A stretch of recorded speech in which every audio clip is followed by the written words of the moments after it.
அனைவருக்கும் வணக்கம். VIT சென்னை வழங்கும் வாழ்வியல் வழிகாட்டி தொடரில் இன்று மேதைகளின் சிரிப்பு.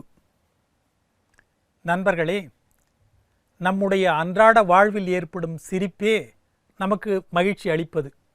அதிலும் மேதைகளின் வாழ்வில் இடம்பெற்ற சிரிப்பு என்றால் பெருமகிழ்ச்சியோடு கூடிய பேரானந்தம்தான். 4 நிகழ்வுகள் இப்பகுதியில் இடம்பெறுகின்றன. 1. மதுரையில் கல்லூரி விழா ஒன்றில் சிறப்பு சொற்பொழிவாற்ற கவிஞர் கண்ணதாசன் அழைக்கப்பட்டிருந்தார். விழா அரங்கு முழுவதும் மாணவர்கள். குறித்த நேரத்தில் கவியரசர் வரவில்லை. மாணவர்கள் விசிலடித்து சத்தம் போட ஆரம்பித்தார்கள். பிறகு ஒரு வழியாக சுமார் 1 மணி நேரம் கழித்து வந்து சேர்ந்தார் கவிஞர்.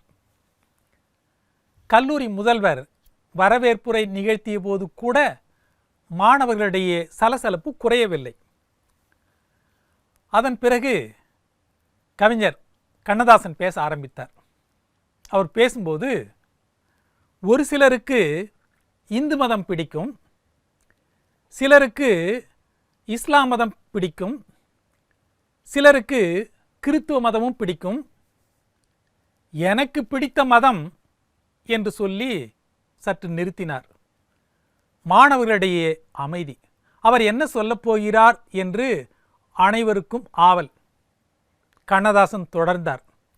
எனக்கு பிடித்த மதம் தாமதம் என்று சொன்ன உடனேயே பலத்த கரவொலி எழுந்தது.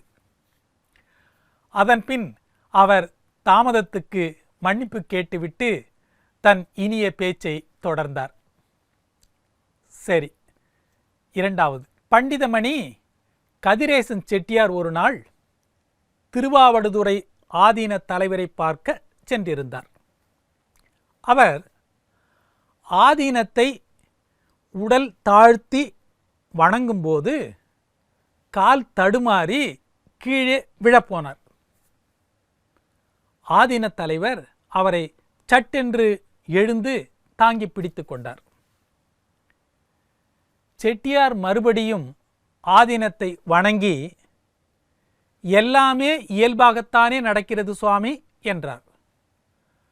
ஆதீன தலைவர் அவர் சொன்னது விளங்காமல், இயல்பாக என்ன இப்போது நடந்தது என்று கேட்டார். கதிரேசன் செட்டியார் அதற்கு விளக்கம் சொன்னார்.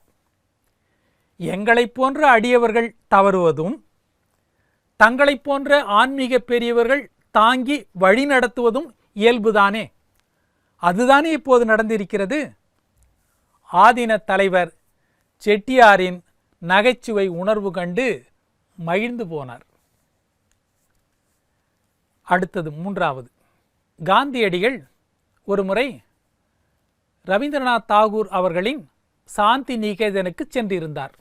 ரவீந்திரநாத் தாகூர்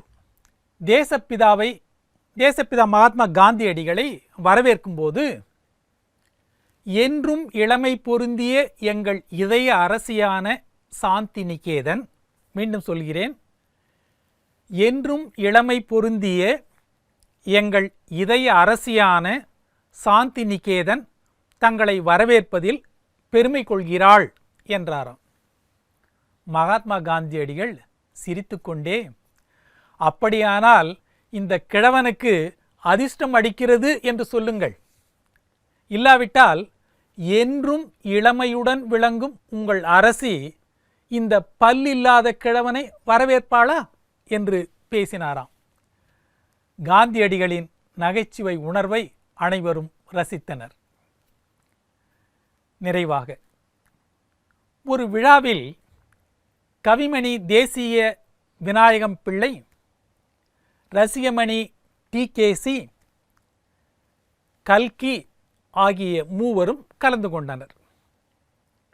வரவேற்புரை நிகழ்த்திய ஒருவர், இவ்விழாவில் மும்மணிகள் கலந்து கொண்டு சிறப்பு செய்துள்ளனர்.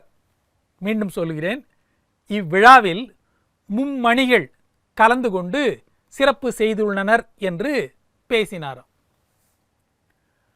அடுத்து கல்கி பேச ஆரம்பித்தார். அவர் பேசுகையில் வரவேற்புரையில் மும்மணிகள் வந்திருப்பதாக கூறினார்கள். அதில் ஒருவர் கவிமணி, இன்னொருவர் ரசிகமணி. இதில் மூன்றாவது மணியாக இருப்பதற்கு நான் ஒரு பெண்மணியாக கூட இல்லையே என்று வருத்தமாக இருக்கிறது என்று கூட்டத்தில் அவர் பேச சிரிப்பலை ஓய வெகு நேரமாயிற்று. ஆக மேதைகளின் வாழ்க்கை மட்டுமல்ல, அவர்களின் நகைச்சுவையான உரையாடல்களும் நம் வாழ்க்கைக்கு வளம் சேர்ப்பதாகவே உள்ளது. மீண்டும் நாளை சந்திப்போம்.